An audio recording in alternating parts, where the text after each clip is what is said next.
Bonjour Madame Pascale Mathieu, pourriez-vous vous présenter?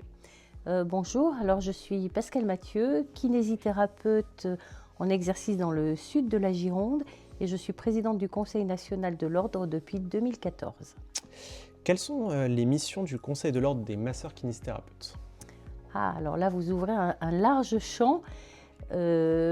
Dans un premier temps, on est en 3 niveaux, organisés en 3 niveaux. Il y a les conseils départementaux, un dans chaque département, qui est en charge de la gestion du tableau. Quand vous vous inscrivez, c'est lui qui vous donne l'autorisation ou pas d'exercer, qui est en charge du respect de la déontologie, qui va regarder vos contrats pour voir s'ils sont conformes, qui va organiser des conciliations si vous avez un litige avec un patient ou un autre professionnel, qui va aussi organiser tout ce qui est entraide professionnelle quand vous avez un problème, qui peut vous conseiller à tout moment sur votre exercice. Et je pense que j'ai fait à peu près le tour c'est bien. de ce que fait le département. Il est en charge aussi de la diffusion des bonnes pratiques. Ça veut dire qu'il peut organiser des réunions publiques pour vous informer sur certaines pratiques professionnelles. Ça, c'est le conseil départemental.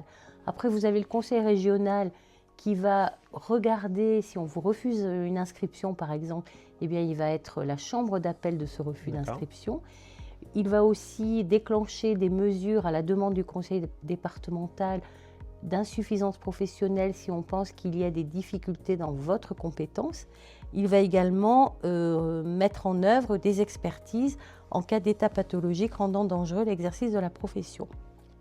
Et puis surtout, le conseil régional, il abrite la chambre disciplinaire qui est tout à fait indépendante et qui va juger les infractions au code de déontologie. D'accord. Après, le conseil national, alors c'est très pyramidal, l'ordre, il est constitué d'élus de chaque région en binôme paritaire, un homme et une femme, avec un conseiller d'État qui va assister le conseil et c'est lui qui va être en charge de la cotisation, de l'entraide professionnelle également. C'est lui qui va être l'interlocuteur privilégié des pouvoirs publics. Il est également la chambre d'appel de tous les refus d'inscription au niveau régional, au niveau, qui arrive après le refus départemental. Également, lorsqu'on conteste une décision suite à des expertises, ça va se voir ici. Si vous êtes mécontent d'un refus, par exemple, d'exercer dans un 3e cabinet, vous ferez un recours devant le Conseil national. Donc, vous voyez, il y a un rôle extrêmement juridique, d'abord. Donc, si je résume tout ce qui est très compliqué, ce que je vous ai dit, il y a un rôle administratif et un rôle juridictionnel. D'accord. Voilà. Quelles sont vos fonctions au sein du Conseil de l'Ordre en tant que présidente? Alors moi, j'assure la représentation de la profession. Donc, dès lors qu'il y a des auditions, des demandes, là j'arrive du Sénat par exemple, j'étais en audition pour une proposition de loi sur la violence envers les professionnels de santé. Donc avec d'autres élus du bureau, je réponds à ces questions qui viennent des pouvoirs publics, quels qu'ils soient. Je suis en lien donc avec les pouvoirs publics généralement. Et puis tout ce qui est signé, tout ce qui sort d'ici, c'est sous ma responsabilité. C'est validé par vous, c'est ça? C'est validé par moi. Certains, c'est par le secrétaire général. Mais en tout cas, le président, c'est le représentant du conseil. En revanche, je ne peux jamais prendre aucune décision seule, et ça c'est très important. Toutes les décisions que nous prenons sont votées par le Conseil et nous sommes 39. D'accord, ok. Comment s'organisent vos journées? Est-ce que vous avez des journées types ou est-ce que, comme présidente, vous alternez tous les jours des choses différentes forcément? Alors, typiquement, et ça c'est à peu près tous les élus de tous les ordres, en général, l'actualité elle se passe essentiellement mardi, mercredi, jeudi. Parce qu'à l'Assemblée nationale, au Sénat, dans les ministères, les réunions, les convocations, c'est mardi, mercredi, jeudi. Donc hier matin, j'étais au Sénat, aujourd'hui je suis au Sénat. Aujourd'hui on est mardi. Aujourd'hui on est mardi. Le secrétaire général ce matin, lui, était à la Miviludes, par exemple, au ministère de l'Intérieur. Ensuite, demain, je suis invitée par le ministre Yannick Neuder de la Santé et Aurore Berger, ministre chargée des droits des femmes notamment, à la remise d'un rapport. Donc vous voyez, généralement c'est mardi, mercredi, jeudi, je suis à Paris ou en déplacement dans les régions pour tous les rendez-vous institutionnels et je les fixe ces jours-là. Et les élus du bureau, généralement, les lundis et vendredis, sont dans leur cabinet ou dans leur établissement de santé et travaillent auprès de leurs patients. Ok. Comment peut-on rejoindre le conseil de l'ordre des masseurs-kinésithérapeutes? Y a-t-il un prérequis en particulier? Oui, alors ça c'est une très bonne idée. Moi je n'ai qu'une envie, c'est qu'on ait des gens motivés qui viennent nous rejoindre parce que vous verrez, ceux qui nous rejoindront, le travail est passionnant, que ce soit au niveau départemental, au niveau national. Mais là il faut un petit peu d'expérience je pense. Donc très simple, 3 ans d'inscription au tableau de l'ordre, à jour de cotisation, pas de condamnation. Voilà, c'est tout. Ensuite, pour un conseil départemental, on doit être en binôme paritaire en général. Parce qu'il y a des dérogations dans certains départements pour des questions de démographie. Qu'on soit libéral ou salarié, on fait acte de candidature, on rédige une profession de foi, on regarde un petit peu les missions de l'ordre que j'ai détaillées, et puis l'aventure commence. Très bien. Les kinésithérapeutes en activité doivent cotiser chaque année auprès du Conseil de l'ordre. À quoi servent ces cotisations? Alors les cotisations, ce sont les uniques ressources de l'ordre, puisque nous n'avons pas de subvention par les pouvoirs publics. Et ça sert à d'abord payer tous les salariés de l'ordre, donc évidemment tous les salariés qui sont en support des élus du Conseil national, conseils régionaux, conseils départementaux. Ça sert également au fonctionnement administratif. Par exemple, la gestion du tableau, on n'est pas loin du 1 million d'euros par an. Ah oui. Pour les systèmes d'information, vous voyez. Il y a des sommes extrêmement importantes. Nos frais d'avocat sont considérables. Oui, puisque vous êtes responsable de la déontologie aussi. Exactement. Donc dès lors qu'on porte plainte pour exercice illégal, souvent nous nous autosaisissons pour porter plainte pour des pratiques déviantes par exemple. Ou alors nous accompagnons des professionnels quand on se constitue partie civile à leur côté s'ils ont été agressés. Vous voyez, il y a des frais de justice qui sont supportés par les cotisations. Il y a aussi l'entraide qui est supportée par les cotisations. Donc en résumé, le fonctionnement administratif, juridique évidemment, les indemnités des élus, les salaires de nos salariés et puis l'entretien des locaux, enfin tout ce que vous pouvez imaginer. Le Conseil de l'ordre donne son avis sur certaines pratiques comme les ventouses ou la microkinésithérapie. S'agit-il d'interdiction ou de simples recommandations? Alors, vous avez un article du Code de déontologie qui dit que nous sommes tenus dans nos pratiques d'utiliser des données validées, on dit conformes aux données de la science, données acquises de la science. Donc ça, c'est une obligation déontologique. Dès lors qu'on ne respecte pas cet article, on est susceptible d'être sanctionné. Tout à fait. Donc quand on donne un avis déontologique sur une pratique, et ça n'est pas fait juste comme cela, on est toujours saisi d'une question. Est-ce que la microkinésithérapie, est-ce que telle pratique, les ventouses, peuvent être pratiquées? On regarde l'état du droit, de la littérature, on s'appuie souvent sur des avis de scientifiques et après on rend notre avis qui est voté par le Conseil national. Si on ne suit pas cet avis, on est susceptible d'être condamné par les chambres disciplinaires. D'accord. Ça peut être une interdiction d'exercer par exemple? Tout dépend. Alors, ça dépend de la gravité. On a eu par exemple des sanctions assez sévères pour de l'utilisation de ventouses avec des lésions importantes suite à cette utilisation. Ça peut être aussi, oui, lorsque vous utilisez des techniques qui n'ont aucun fondement scientifique et que vous faites courir un danger à votre patient parce que vous ne lui proposez pas des techniques qui vont l'aider à aller mieux, évidemment, ça peut être assez lourd. C'est un point essentiel. C'est quelque chose quand même moi qui suis présent sur les réseaux sociaux, je regarde ce que les autres font, etc. Beaucoup plus les jeunes font attention aux recommandations scientifiques et c'est des choses qui nous font peur de se dire que nos pères utilisent certaines techniques et qu'on doit faire attention maintenant. C'est bien que justement que le Conseil de l'ordre prenne ces choses bien à cœur. Oui, je pense que en fait, quand on essaie d'avoir un esprit critique et qu'on essaie d'interroger nos propres pratiques, c'est extrêmement important. Parce que quand on va en formation, très souvent on vous dit ça marche, ou quand on va même en stage, quand on est étudiant. Et moi j'ai envie de dire aux étudiants que je vois en cours, puisque je donne des cours, j'ai envie de leur dire, et je leur dis à chaque fois, exercez votre esprit critique. Ouais. Demandez-vous si ça c'est vraiment conforme, Pertinent, et voilà, essayez de chercher par vous-même aussi. Sur X, anciennement Twitter, vous prenez position sur certaines thérapies et leurs dérives.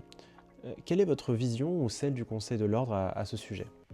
Je suis très inquiète par le recours aux thérapies non conventionnelles, médecine parallèle, alternative, quelle que soit la façon dont on les qualifie. Je suis préoccupée parce qu'il y a une forte appétence des patients pour ça. Plusieurs raisons, l'absence de recours facile à un médecin. Vous vous rendez compte, il est quand même plus facile d'aller voir un charlatan que d'aller voir un kinésithérapeute. Et donc, dans des contextes de tension sur l'offre de soins, quand on n'a pas de réponse à ces préoccupations de santé, on va voir parfois n'importe qui. Le fait de voir aussi des non-professionnels de santé dans des maisons de santé, ça les légitime. Quelquefois, vous voyez des plaques fleurir, mais vous vous demandez où vous êtes. Si vous êtes dans un pays avancé, avec tous les risques de perte de chance, et puis alors tous les conseils farfelus qu'on peut entendre, de défiance vaccinale chez certains de ces personnes-là, de demander... Vous avez été très active à cette période-là, je me rappelle très bien. Exactement. De demander d'arrêter des séances de kinésithérapie parce que les ajustements que l'on a faits ou les manipulations que l'on a faites vont perturber les fluides et tout un tas de choses sans aucun fondement scientifique et qui éloignent les patients du soin. Donc là, vraiment, je suis très préoccupée. Et je continuerai à m'exprimer là-dessus. Ça m'a valu beaucoup de... Je lis les commentaires à chaque fois, ça... Voilà, d'incompréhension de la part de certains. Certains, c'est aussi, ça touche à leur business. Mais quand même, on a été les seuls, je crois, et les premiers à défendre le fait qu'il y ait tellement d'influence sur les jeunes parents, pour les personnes porteuses de handicap, dans le cadre de la périnatalité. Moi, je suis assez indignée en fait du fait que l'on profite de la vulnérabilité de certaines personnes pour leur proposer des choses sans aucun fondement. Sur un autre sujet, combien de cabinets un kinésithérapeute peut-il posséder et quelles sont les règles en la matière? Alors, un cabinet, déjà il faut savoir ce qu'est un cabinet. On a fait un avis pour déterminer ce qu'était un cabinet. Parce que est-ce que c'est un cabinet d'aller exercer dans une maison de retraite? Est-ce que c'est un cabinet lorsque on dispense des actes au sein d'une clinique? Vous voyez, donc il doit y avoir des faisceaux. Comment on détermine la structure, c'est ça? Exactement. Mais parlons du cabinet classique pour un libéral. Vous pouvez avoir un cabinet, vous pouvez avoir un cabinet secondaire et c'est tout. Le code dit ça. Le masseur kinésithérapeute ne peut pas avoir plus de 2 cabinets. Sauf, il y a toujours des exceptions à toute règle, s'il y a un déficit d'offre de soins dans un secteur. Donc le 3e cabinet, si jamais il devait y en avoir un, il est soumis à autorisation du conseil départemental. Il faut qu'il y ait une raison objective de déficit d'offre de soins liée à la démographie et cette autorisation peut être révoquée. À savoir que vous avez obtenu un 3e cabinet et puis quelqu'un va s'installer quelque temps après et que l'offre de soins deviendra suffisante, on peut vous dire que vous n'avez plus à avoir de 3e cabinet. Moins avantagé à le faire parce que vous êtes déjà dans d'autres cabinets. Exactement. Donc, disons-nous clairement, ces 2 cabinets sans aucun problème. Il faut déclarer le cabinet secondaire, il n'est pas soumis à autorisation. D'accord. Ça m'entraîne sur l'autre question que une abonnée m'a posée justement sur ça. Les conseils départementaux de Londres ont-ils du pouvoir face aux cabinets qui se montent en gérance cachée ou avec des contrats d'assistanat payés en fonction du nombre de patients? Que fait le conseil départemental de l'ordre national à ce sujet? Ah, c'est la question. Mais que fait l'ordre? Eh bien... c'est la question d'une abonnée. Je tiens à dire que... Non, mais elle a raison. Elle a raison parce qu'il faut qu'on communique sur ce qu'on fait. Alors, le code de déontologie, il est très clair. La gérance est interdite, sauf des cas particuliers, des situations de décès dans un cabinet, on a le droit de mettre un gérant. Donc, la gérance est interdite. Ça, c'est la règle de base. Après, qu'est-ce que la gérance? La gérance, c'est exploiter la patientèle d'un cabinet au profit de quelqu'un d'autre sans y exercer. Est-ce que c'est de la gérance d'aller une fois dans un cabinet tous les 2 mois et qui est à 500 km, vous voyez? Donc là, il n'y a pas de définition spécifique. Il y a tout un tas d'indices qui feront que si jamais on arrive devant une chambre disciplinaire, c'est tout un dossier qui pourra dire là on est dans une situation de gérance ou pas. Donc la gérance est interdite. L'indépendance professionnelle, c'est un trait cardinal de notre exercice. On ne peut pas aliéner notre indépendance professionnelle sous quelque forme que ce soit.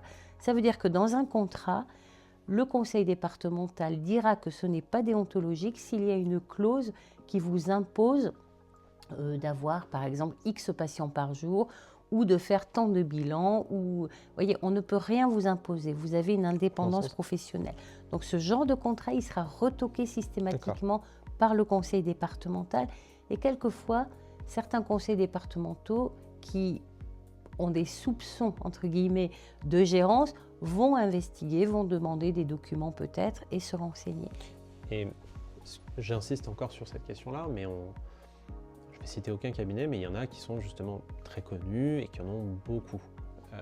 Par un nom de chaîne de cabinets de kinésithérapie, est-ce qu'il y a des choses qui sont contre ça ou est-ce que c'est juste, en fait c'est un nom mais c'est un investissement immobilier donc en fait on ne peut pas vraiment, c'est cette question-là qui revient souvent en fait. Alors on est vraiment confronté à une financiarisation du monde de la santé et l'ordre lutte vraiment contre la financiarisation. Nous avons été auditionnés à plusieurs reprises par le Sénat, par l'Assemblée nationale, c'est vraiment quelque chose, mais on est confronté aussi à un système européen notamment, qui ne veut pas d'entrave à la libre concurrence. Donc il faut arriver à trouver le juste milieu entre ce qu'il est possible de faire. Donc on est parfois démunis. Nous avons plusieurs fois porté plainte. D'un point de vue juridique en plus, c'est surtout juridique, ça. Juridique, par rapport aux dispositions pas vous en tant européennes. Que personne, c'est la juridiction qui est ça. Oui, on est démunis par rapport à ça.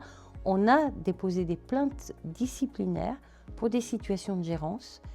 On a gagné devant la chambre disciplinaire. Il y a des condamnés par la chambre qui sont allés devant le Conseil d'État. Ce n'était pas définitif, parce qu'il y a toujours un recours possible devant le Conseil d'État. Et donc, actuellement, je ne sais pas où nous en sommes, mais en tout cas, dès que nous pouvons essayer de mettre en application et de prouver qu'il y a une gérance, on agit. Mais c'est très difficile, très très difficile.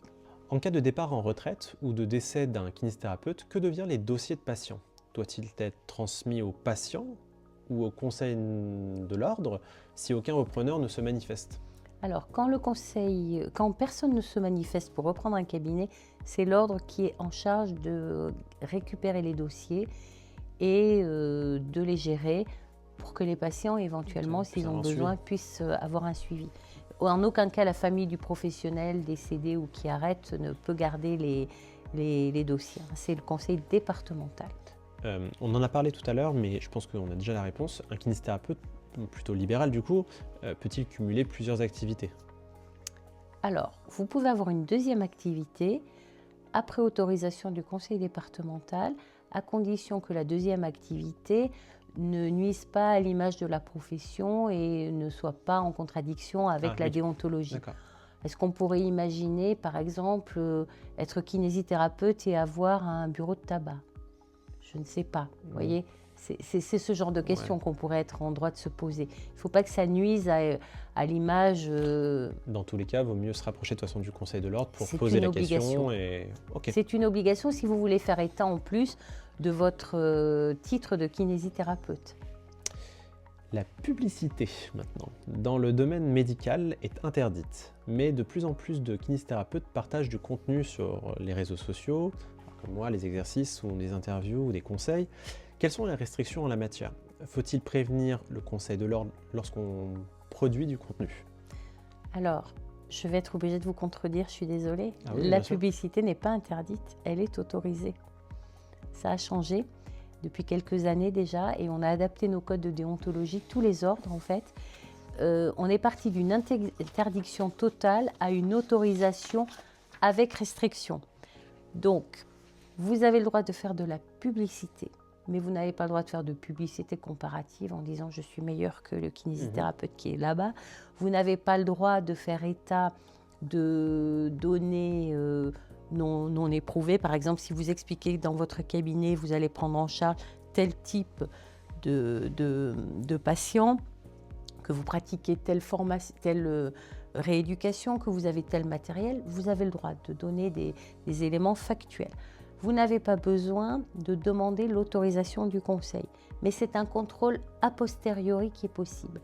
Alors, on a fait un guide de la communication qui explique très bien tout ça, mais partez du principe que c'est autorisé, mais avec la restriction, on n'est pas une profession commerciale. Donc, ça veut dire que vous ne pouvez pas dire « Venez dans mon cabinet, pour 5 séances effectuées, vous aurez la 6e gratuite. » Voyez, parce que ça, ce serait de la publicité commerciale.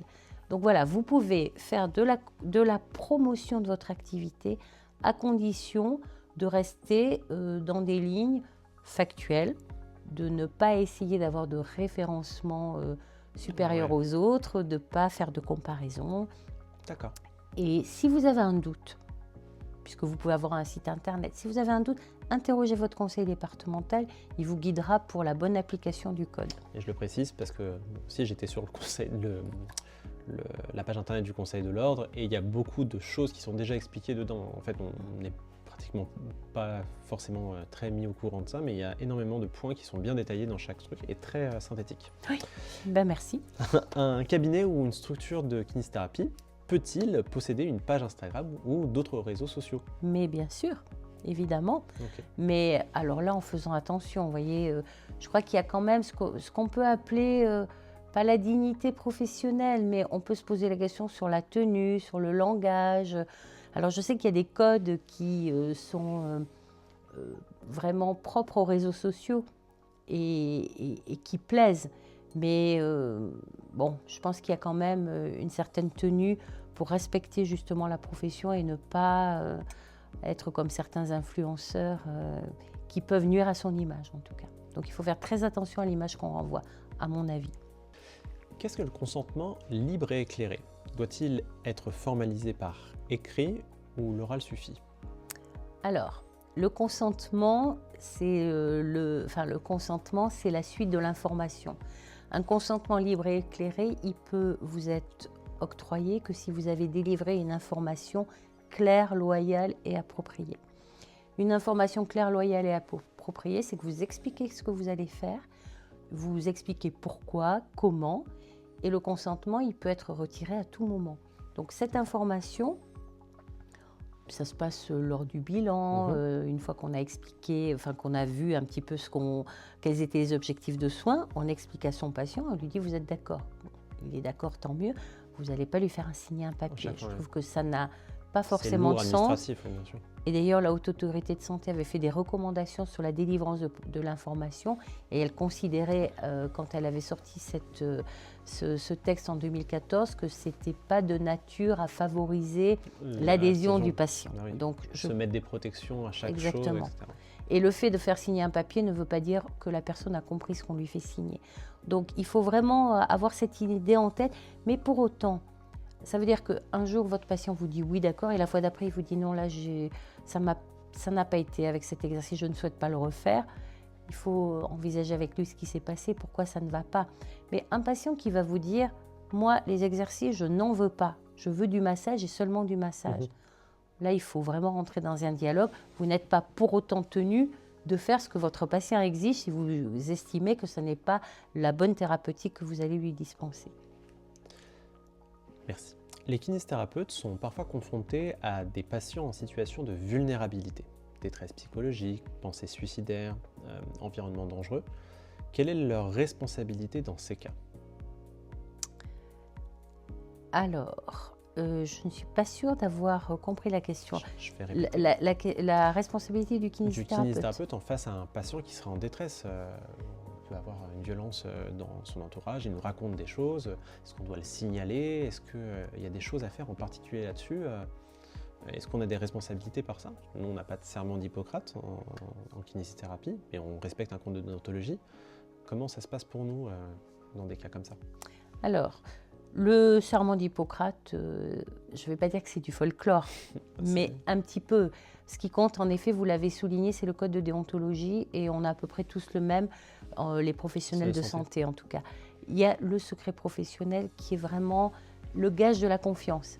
Si un patient se confie à vous, c'est parce qu'il sait que ça reste entre vous. Enfin, on peut l'espérer en tout cas, qu'il le sait, hein, pas que ça reste entre vous, qu'il le sait.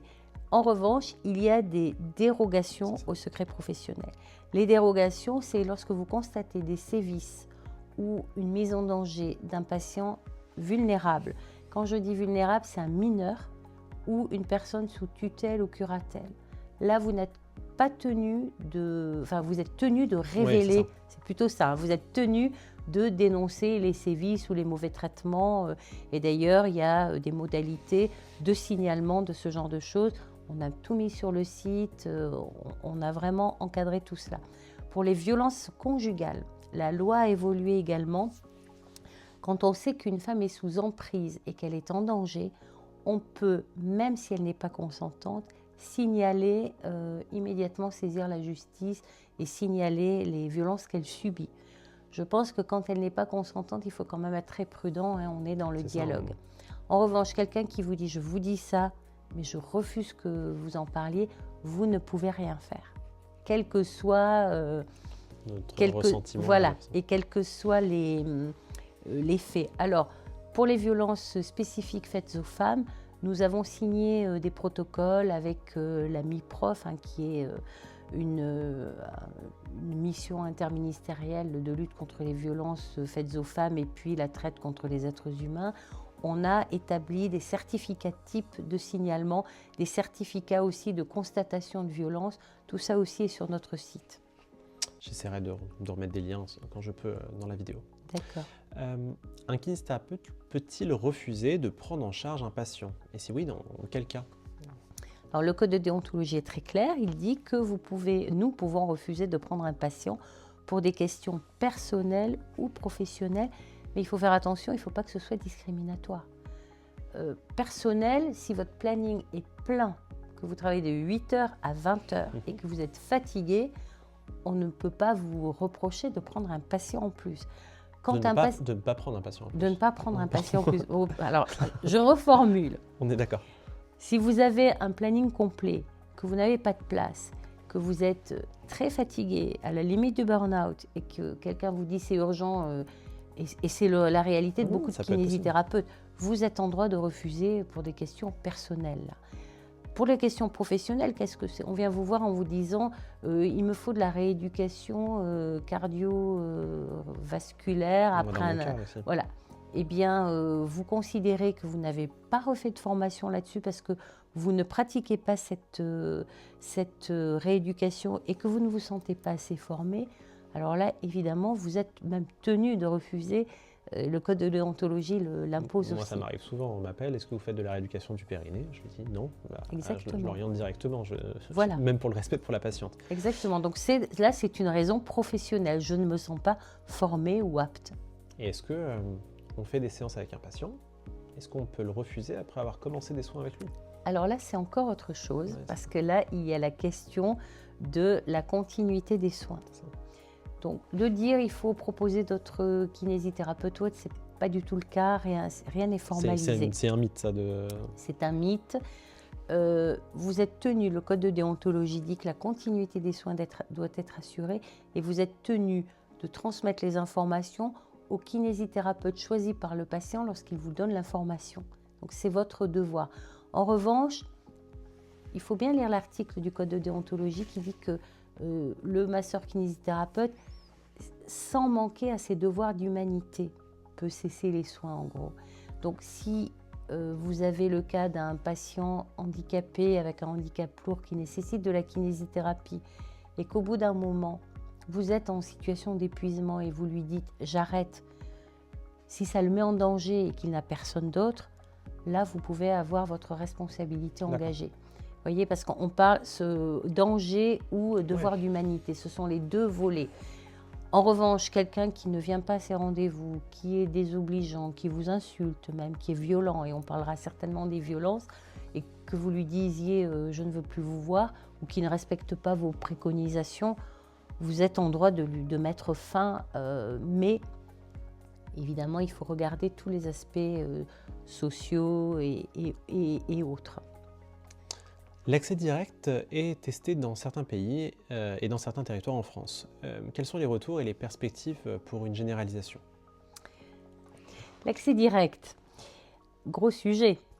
Ça fait depuis 2014, je crois que c'est notre sujet Sortie de majeur. diplôme, on en parlait déjà. Exactement. Donc, vous voyez, c'est vraiment quelque chose qui nous tient particulièrement à cœur parce que c'est une réalité.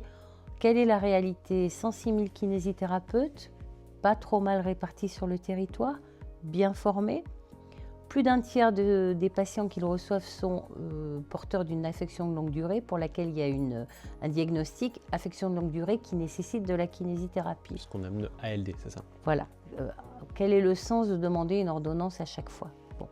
Donc déjà, partant de ce principe-là, avec les tensions de démographie médicale, et ça se passe, comme vous le disiez, dans plein de pays, c'est une évidence qu'il faut généraliser. Alors, depuis quelque temps, c'est déjà en œuvre. Globalement, on va être synthétique et simple. Tous les salariés sont en accès direct. Tous les kinésithérapeutes exerçant en établissement de santé leurs patients bénéficient de l'accès direct. Tous les kinésithérapeutes intervenant en EHPAD, c'est de l'accès direct. Tous les kinésithérapeutes qui sont en maison de santé, c'est de l'accès direct. Tous les kinésithérapeutes qui sont en équipe de soins primaires ou en équipe de soins spécialisés, c'est de l'accès direct. Les CPTS dont vous parlez, c'est ça? Non, pas encore. Les CPTS, dans 20 départements, il y aura une expérimentation. C'est ça, voilà, c'est ce qu'on... Et on attend la liste. Alors bon, les CPTS, ça viendra, ça ne viendra pas. Mais déjà, ceux qui sont en accès direct s'en sont emparés et ça marche plutôt bien. Il n'y a pas eu d'accident, et il n'y a pas de raison qu'il y ait d'accident, parce qu'il n'y a pas d'extension de compétences avec l'accès direct. C'est juste, à droit constant, la possibilité de venir directement voir le kinésithérapeute, qui est quand même capable de dire, là, oui, ou pas, à renvoyer. Vous avez besoin de rééducation, là, non, vous n'en avez pas besoin, allez voir le médecin, il y a autre chose. Le burn-out et la charge mentale des kinés sont des sujets de plus en plus évoqués. Le Conseil de l'Ordre s'empare-t-il de cette question? Existe-t-il des dispositifs de soutien? Le burn-out, ça fait quelques années qu'on a travaillé sur ce sujet, puisqu'on avait commandé une étude qui avait été assez innovante. C'était la première fois qu'il y avait une étude de fait sur les kinésithérapeutes, tant libéraux que salariés, par une équipe de chercheurs de l'Université de Bourgogne-Franche-Comté, avec un professeur en psychologie, le professeur Truchot, qui avait fait une étude qui avait montré que la profession était particulièrement atteinte, quel que soit le mode d'exercice, avec des stresseurs, c'est comme ça qu'ils les appellent, particuliers en fonction du mode d'exercice. L'étude est sur notre site, on pourra la regarder. Nous avions mis en place des mesures que je pourrais détailler rapidement, mais ce qui est important, c'est que nous avons relancé cette étude qui est en cours et qui va revenir. Il va y avoir des questionnaires encore envoyés aux professionnels par la même équipe, ce qui nous permettra de voir à distance l'évolution. Donc c'est en cours surtout, c'est ça? C'est en cours d'évaluation et... L'étude a été faite. Derrière cette étude-là, nous avons mis en place des acteurs relais dans les régions. Nous avons sensibilisé les conseils départementaux et dès lors qu'il y a des situations avec des personnes en souffrance professionnelle, en épuisement professionnel, quand nous en sommes informés, nous les accompagnons. Nous avons mis des mesures, il y a un numéro vert que l'on peut appeler, qui vous donnera des ressources, qui vous orientera en fonction de la situation. Quelquefois c'est urgent, on a des gens suicidaires qui seront orientés, il y a des psychologues qui peuvent les prendre en charge. Et de la même façon, il y a chaque conseil départemental a une commission d'entraide qui peut accompagner tous les professionnels qui la sollicitent quand il y a des difficultés. Très bien. Le prix des séances de kinésithérapie est un sujet récurrent parmi les thérapeutes. Le Conseil de l'Ordre a-t-il un rôle dans la fixation des tarifs de kinésithérapie conventionnés par la Sécurité sociale? Je dirais heureusement non. Heureusement, pourquoi? Parce que franchement, le travail des syndicats est très difficile, est essentiel. Je trouve que malheureusement, nous ne sommes pas assez syndiqués comme profession. Et si nous voulons avoir une défense conventionnelle efficace, il faut que nous soyons vraiment syndiqués. Pour avoir plus de pouvoir. Exactement. Et il faut vraiment soutenir nos syndicats qui ont un travail très difficile. Il existe de grandes différences tarifaires entre la province et Paris, notamment avec les dépassements d'horaires. Pensez-vous que cela pourrait évoluer? Alors, vous me mettez en difficulté. Parce que les dépassements d'honoraires, ce n'est pas autorisé. Les dépassements d'honoraires tels qu'ils sont pratiqués actuellement. Il y a des dépassements d'honoraires autorisés pour exigences particulières du patient de temps et heure. Et là, c'est tout à fait possible. En revanche, ce que vous dites sur la province et Paris, ça n'est plus du tout le cas. C'est que partout maintenant en province, il y a des dépassements. Donc, moi, je ne peux que rappeler la réglementation. Je connais très bien les raisons de ces dépassements. Arriver à faire des soins de qualité avec les charges que nous avons et l'évolution des tarifs tels qu'ils sont depuis 20 ans, on peut dire c'est un challenge. Mais en revanche, moi je ne peux que rappeler la réglementation. Vous pouvez la rappeler, le petit détail sur le dépassement d'exigence? Exactement, de temps et d'heure. C'est-à-dire qu'un patient qui vous dit « moi je voudrais être vu entre midi et 2 », alors que c'est votre heure de pause ou qui a une exigence horaire, vous pouvez lui dire d'accord, mais avec un dépassement et de durée de séance par exemple. Écoutez, moi 30 minutes ça ne me paraît pas suffisant, j'ai besoin de rester 1 heure parce qu'on n'a pas le temps d'aller au bout. Voilà. Comment mieux valoriser financièrement les kinésithérapeutes qui travaillent en séance individuelle, investissent dans le cabinet ou suivent des formations continues? Je pense que c'est la suite de la question précédente, mais normalement, à mon avis, excusez-moi, je réponds à votre place, mais c'est la réponse précédente, ça n'a pas lieu d'être sur un dépassement normalement. La réglementation ne l'autorise pas. Voilà. Donc je n'ai pas d'autre réponse à cela et c'est vrai que je lis comme vous et je reçois les mails des professionnels qui me disent moi je n'y arrive plus, je ne peux pas travailler comme je le voudrais, je n'en peux plus, je multiplie les actes, ça m'épuise. On a l'inflation, on a plein de choses qui jouent. Et ça conduit les professionnels à un épuisement professionnel important qui me préoccupe beaucoup, oui. Peut-être un jour j'arriverai à interroger la sécurité sociale et qui me racontera leur version aussi. Il y a relativement peu d'écoles publiques de kinésithérapie comparées aux écoles privées, souvent très coûteuses, ce qui pousse certains étudiants à partir à l'étranger. Pourquoi cette disparité? Je pense qu'elle est historique et je n'ai pas l'explication.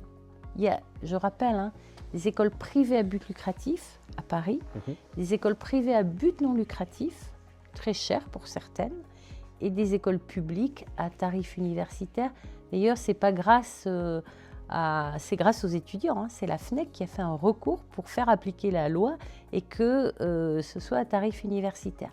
La demande constante de l'ordre, mais de toutes les organisations professionnelles, mais de l'ordre, c'est d'avoir toutes les formations à tarif universitaire. Il n'y a pas de raison qu'on ait parfois jusqu'à 10 000 € par an pour exercer. Je crois que ça augmente en plus pratiquement tout le temps. Oui. C'est vraiment un sujet très préoccupant pour moi. Enfin, comment voyez-vous l'avenir de la kinésithérapie à court, moyen et long terme? On a une démographie extrêmement dynamique. Plus de 5 000 kinésithérapeutes inscrits au tableau tous les ans. Beaucoup de kinésithérapeutes se forment en Europe. Alors pas uniquement à cause des frais, parce que ça permet aussi de contourner un numerus clausus, alors ce sont des quotas, qui est beaucoup trop bas. Moi je renvoie la question au pouvoir public. Quel avenir voyez-vous pour la kinésithérapie?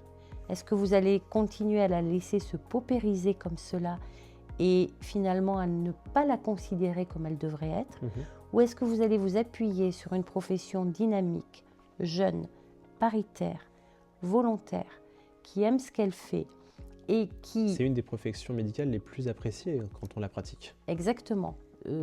Très peu de taux d'abandon d'ailleurs, pendant les études en tout cas. On commence à voir des kinésithérapeutes qui arrêtent, pour diverses raisons, mais notamment économiques. Donc je renvoie la question que vous m'avez posée au pouvoir public. Est-ce qu'enfin vous allez mesurer que vous avez la chance d'avoir une profession dynamique, bien formée, qui est prête à contribuer à l'offre de soins pour les patients dans un contexte de désertification médicale catastrophique? Appuyez-vous sur les kinésithérapeutes, donnez-leur des responsabilités, faites-leur confiance, valorisez-les et vraiment mobilisez-les, ils le méritent. Je vous remercie beaucoup, Madame Mathieu, de m'avoir accueilli pour faire cette interview. Vous avez été très courtoise, très gentille de m'avoir accueilli au sein du Conseil de l'Ordre national. J'espère qu'on pourra se recroiser une prochaine fois. Je vous remercie encore. Avec plaisir, merci beaucoup.